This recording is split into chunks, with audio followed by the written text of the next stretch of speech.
the original Yakuza 3 sits in a really interesting spot in the entire series. It's a game that longtime fans often point to as a turning point for the main character Kiryu in his journey, but it's also a game that a lot of newer players haven't touched yet. So when RGG Studio announced that there was going to be a Kiwami treatment or like a remake treatment for this game, it raised a lot of important questions. How can this remake make the overall experience better? What does a modern version of this game need to get right without losing what made it special in the first place? And does this chapter still feel meaningful for both longtime fans and people coming to Yakuza for the first time? So obviously in today's video, we're talking about Yakuza 3 and Dark Ties. This is a series that I completely fell in love with after playing the entire franchise back to back to back in 2024. Yes, even Dead Souls, which I actually really liked. I've grown to have a real admiration for these characters and the world they occupy, so I'm excited to jump back into this game just like Kiryu jumps back into the fray in pretty much every Yakuza game. Now, as always, before we get into any of this, I would love for you guys to like and subscribe if you're not already. Leave your thoughts down below in the comments. Are you playing this game? Are you looking forward to it? Have you played the original as well? I would love to know. And also, this video is sponsored by Sega. Super honored here because I've loved Sega since I was a kid, and I love RGG Studio and the Yakuza franchise, so I'm super excited today. But as always with every video, these thoughts are truthfully my own, but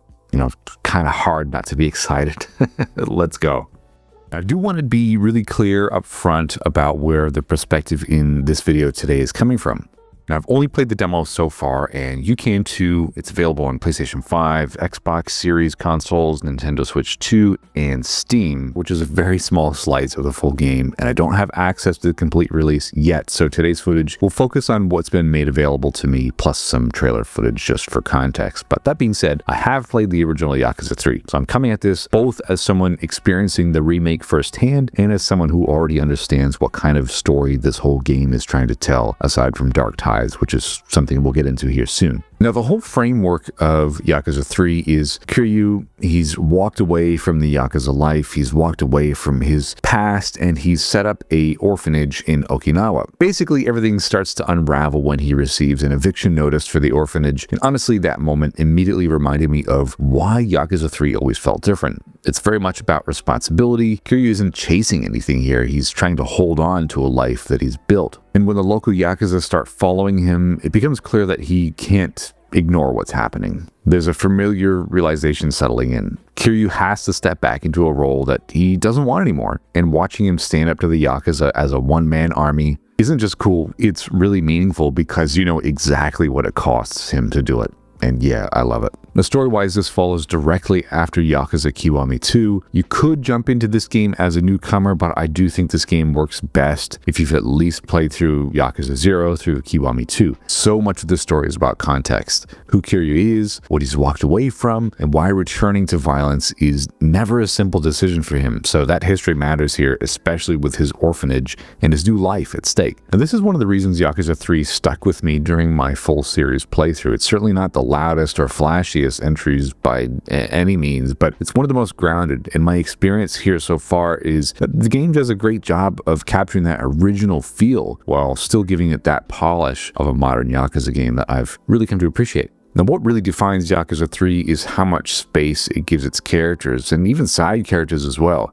This game isn't in a rush at all, and that allows relationships and some of the quieter moments to actually land a lot more than you think they would. Kiryu's role here, not just as an ex-Yakuza, but as someone acting as like a genuine father figure, is a huge moment in his overall arc, and the orphanage is central to that. It's not just a plot device, it's the reason why everything matters. And because of that, the conflict in Yakuza 3 feels a lot more personal, so when trouble shows up, it actively threatens the life Kiryu is trying to protect, and it's incredibly impactful on the player. And revisiting Okinawa here is a big part of why this all works. It has a completely different energy from Kamurocho, Yokohama, and even Hawaii in the newer entries. It's a lot slower, more calm. Okinawa feels like a place where Kiryu could settle down. I mean, he's trying to in this game, and that makes it all the more effective when his past refuses to stay buried. And then there's also Kamurocho as well. I mean, it's not a Yakuza game without at least kind of hinting at Kamurocho. Coming back there still feels like coming home. Every street corner feels familiar. Running straight to the convenience store or Don Quixote just hits that nostalgic nerve immediately. Few game worlds feel this lived in, and that sense of place is still one of the series' biggest strengths and why I'll probably forever be coming back to the series.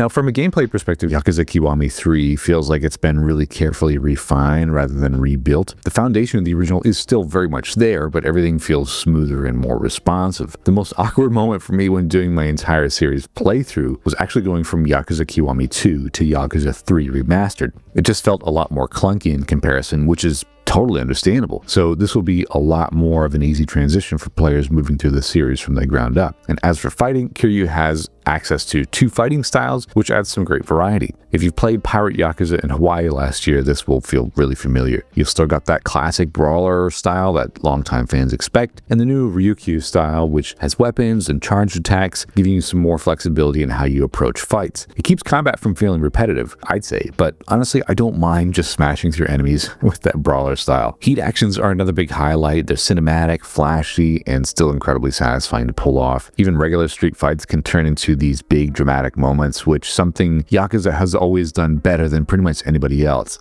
Now, outside of combat, it's Yakuza as usual in the best way. There's a ton of stuff to do if you don't feel like pushing the main story forward. Sub-stories, side missions, mini-games, they're everywhere, and they do a great job of making the world feel alive. Fighting earns you money, money buys you food and other items, and eating at restaurants isn't just about flavor. It actually matters for health recovery and battle bonuses. And yes, karaoke is here exactly as it should be. It's still one of my favorite features in the entire series. It's goofy, it's charming, and it's such a good change of pace. Honestly, it's one of those things that just is Yakuza at this point. And here's my high score of Bakemetai. It's not too bad. I would love to know how you guys do as well compared to this one.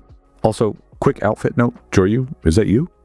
Now, Dark Ties is where things get especially interesting for me. This new add-on story takes place in Kamurocho and puts you in the role of Yoshitaka Mine, who was originally the antagonist of Yakuza 3. If you played the original, you already know why that is such a compelling choice. I'm always excited to see RGG Studio explore different perspectives within this universe, and Dark Ties really leans into that. Mine's story arc starts with him trying to learn more about Daigo Dojima and the Tojo clan, and even from the limited content available, it's clear that this is a more dramatic, introspective angle. Gameplay-wise, the structure is familiar, minigames, exploration, all that kind of stuff, but Mine's fighting style immediately sets him apart. His combat feels faster, more fluid, and more martial art focused, I guess. Honestly, it reminded me of Yagami from Judgment and Lost Judgment, which is a great thing. By the way, RGG Studio, come on, let's get Judgment 3.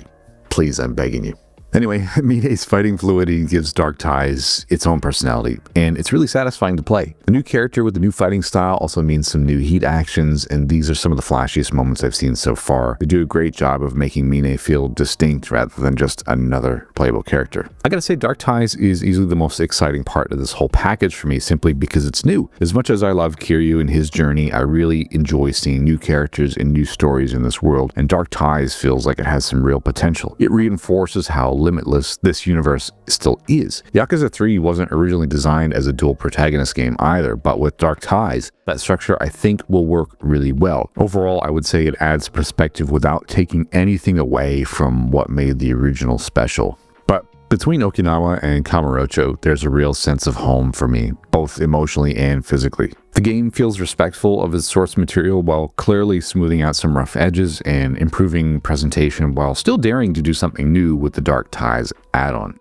So overall, even with the limited access to the full release, I've come away really impressed with how Yakuza Kiwami 3 and Dark Ties feels. I know what Yakuza 3 becomes over the course of its full story, and based on what I've played here, I'm pretty much confident that it's going to capture the heart of the experience while still layering in that modern Yakuza feel that I've really come to love. So if you're curious about Yakuza Kiwami 3 and Dark Ties, I would encourage you guys to check out the demo. It gives you a taste of what to expect. Otherwise, jump into the full game. I cannot wait to play this one day one. I'm really excited to re-experience this game through the Kiwami lens. It was such a wonderful game playing the original one, but obviously it's been really improved from the ground up. I'm really stoked to just see what RGG Studio has been cooking up, especially with the Dark Ties content. It's gonna be great. So thanks again for watching this video. Don't forget to like and subscribe, comment your thoughts down below. Thank you again, Sega, for sponsoring this video. What an honor, really thankful. And again, I'll say one more time here, there's a lot to unpack, and I would love for you guys to check out this demo and decide for yourself whether or not this is gonna be the game for you. Like I said before, it's on PlayStation 5, Xbox Series consoles, Nintendo Switch 2, and Steam. It's available now, and you can pretty much see, what this game is all about. And yeah, we'll see you guys on another video next week. Bye-bye.